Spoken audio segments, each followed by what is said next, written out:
What a great time to be together. Thank you. Thank you very, very much. Great. Thank you. Thank you. Well, it is wonderful to be here as a part of a team of Republicans that is clear-minded and understands the great challenges that are facing our country.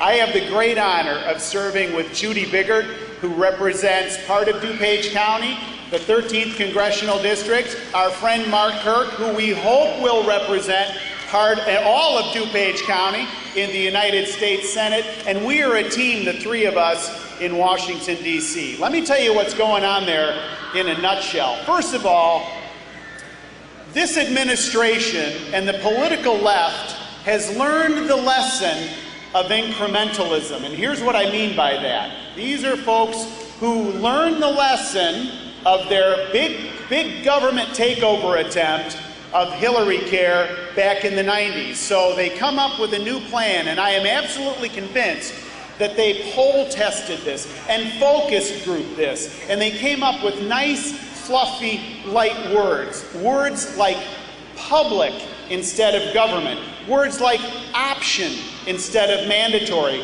And they tried to float this out to the American public, but the American public understood exactly what it was all about. They understood that a public option is no public option. A public option is a government ram down, a big government controlling attempt to grab hold of our lives. And I'm telling you what, I have met with folks who over the years have been nice folks. They have voted, they've done their duty, but they are not just going to be voting anymore. They're coming out and they're saying, how can I help? How do I get engaged? How do I make a difference to make sure that people win elections that reflect the right way we should look at the United States of America?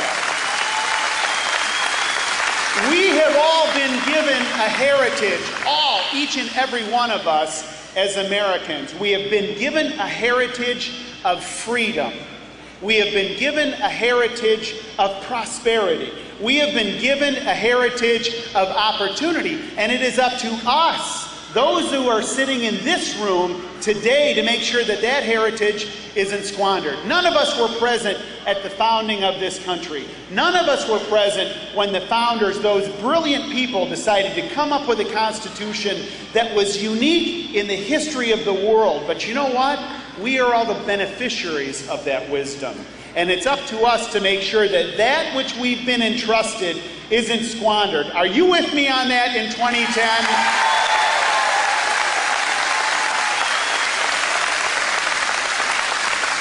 So like my colleagues, I serve on one of the committees that has jurisdiction over this healthcare debate, the House Ways and Means Committee. And let me just tell you a little bit of what it was like at the end of July. At the end of July, Nancy Pelosi and her minions in the House of Representatives were doing a drumbeat. And it was, we got to get this bill passed. We got to get it passed right now, fast, fast, fast. Don't even read it. Here we go. Turn the high beams on. 1,017 pages. You'll love it. Read it. Vote on it. And off with you. Go home for August. And the American public basically said, whoa, whoa, whoa, whoa. We know, Madam Speaker, that you have a wonderful plan for our lives. Thank you very much. But we want to just take a couple of minutes and read this bill. It was not unlike sort of this pre-game feeling today, right? So you got Notre Dame and Michigan, big game. In we come into that Ways and Means Committee, and off we go. And the Congressional Budget Office comes in, and this is a nonpartisan organization, right? These are not Republicans, they're not Democrats. They just call balls and strikes. And the director of the Congressional Budget Office sits down, as is the big procedure before the august Ways and Means Committee, and he says two things, and I'm paraphrasing, but number one, he says, you're rushing us. We, as the Congressional Budget Office, haven't had a chance to read and comprehend and evaluate and study and report on this 1,017 pages. But number two, Mr. Chairman Charlie Rangel, number two, there is nothing in this bill that indicates that this is going to save any money. In fact, this is going to cost a fortune. So when the administration tells the American public this is going to bend the cost curve, oh yeah, it's going to bend the cost curve right up and blow it right through the roof. Are we going to sit here and take this? When the president, with all due respect, comes in and tells the House of Representatives that this bill doesn't cover illegal immigrants, here's the backlot story on that.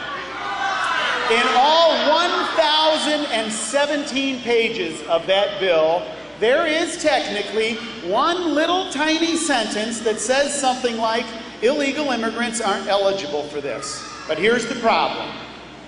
The problem is there is no enforcement mechanism. We've seen what the law is like. We have laws right now, right, that say you can't cut across the border and come into the country illegally. But if that's all it says, does that do you any good?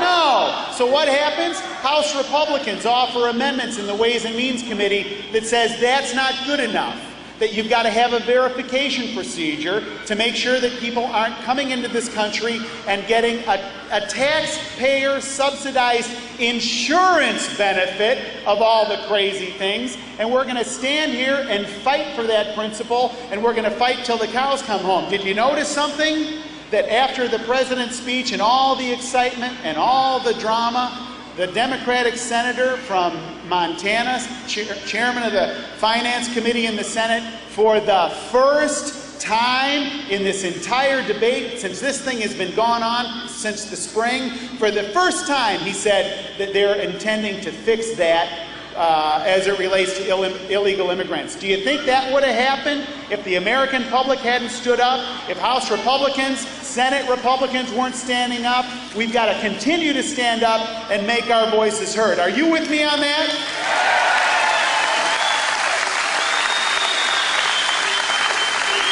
So they have a further provision in this bill. They come around and they create these fig leaves. They've figured out, well, this is what you need to do, and we got to reach out to the small business community. The Democrats have figured out, as if that's a big revelation. And in they come and they say, well, small businesses, you're exempt under this bill. Good news. You don't have a thing to worry about. You can just go home and not be so uptight about it, because you're not going to be covered based on the amount of payroll on your payroll. Well, when you pick up and you read the bill, what you find out is you're not ultimately protected. So in other words, they don't index that by inflation. So here's what it means. Every small business, no matter who it is, if it continues to grow, they will eventually, at some point, by hook or by crook, end up in that healthcare exchange. Is that where we want to be for small business? Or how about this one? Congressman Dean Heller, who none of you know, but all of you would love. He's a Republican from Nevada. Congressman Heller offers an amendment that says, well, if it's good enough for the general public, it should be good enough for members of Congress. What do you think?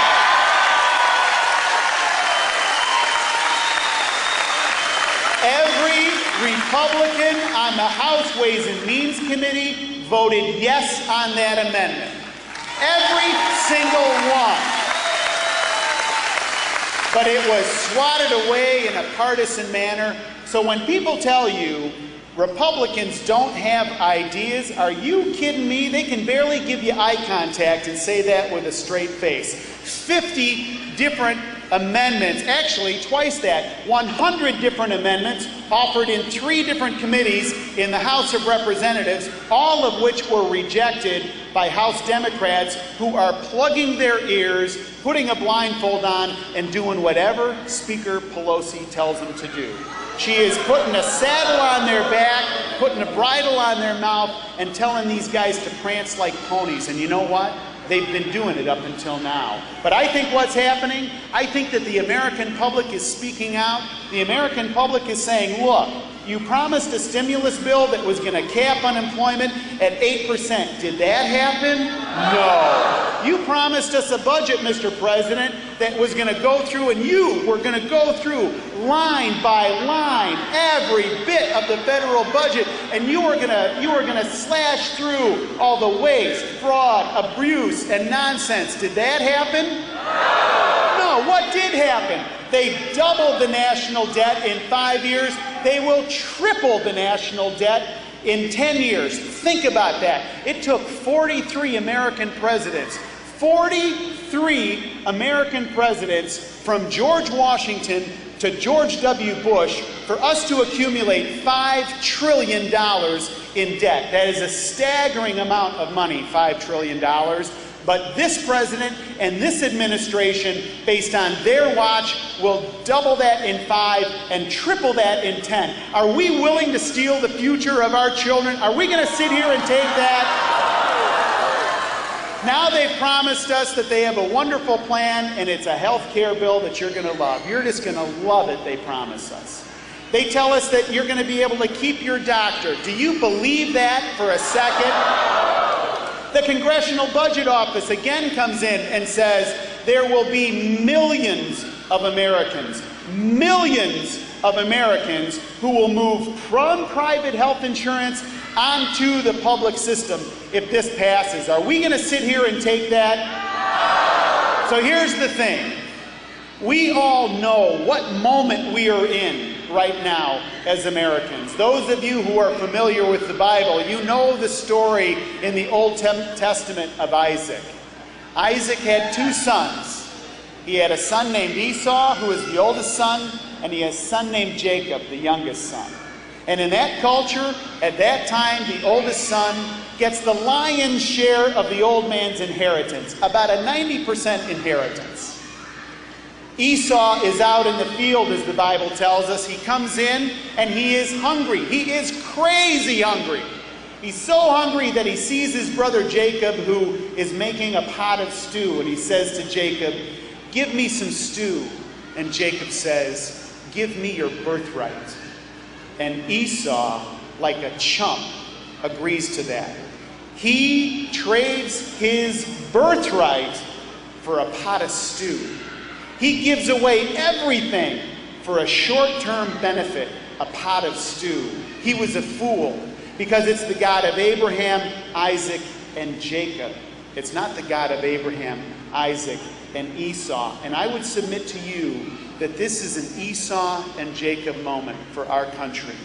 This is a moment when we have a birthright that we have coming to us. We have a birthright that has created more prosperity for more people than the world has ever known. There is no economic system that is its rival, and this is our birthright. Are we going to be Esau? Are we going to listen when people coax us with stability? Are we going to listen and give that up when people say, "Oh, just trust Washington, D.C., trust the TARP bill, trust the bailouts, trust the taxes, trust the budgets"? Are we going to accept that? Are you kidding me? No. We're going to say we've got something. We know what it is. It is freedom. It is a heritage. We know what comes next. We know what comes next when we lean into our value system, when we say to independent voters, "Come along with us." No, no, no, no. Don't listen to the siren song of the liberals who want to coax you into giving up your birthright for what? For stability from Washington, D.C.? Are you kidding me? Washington, D.C. can't even balance a budget, much less provide for us. We are the ones that have to assume responsibility. We are the ones that have to answer this call. We are the ones that have to go forward and win these elections in 2010. Thank you. You know what to do. You know what to do it.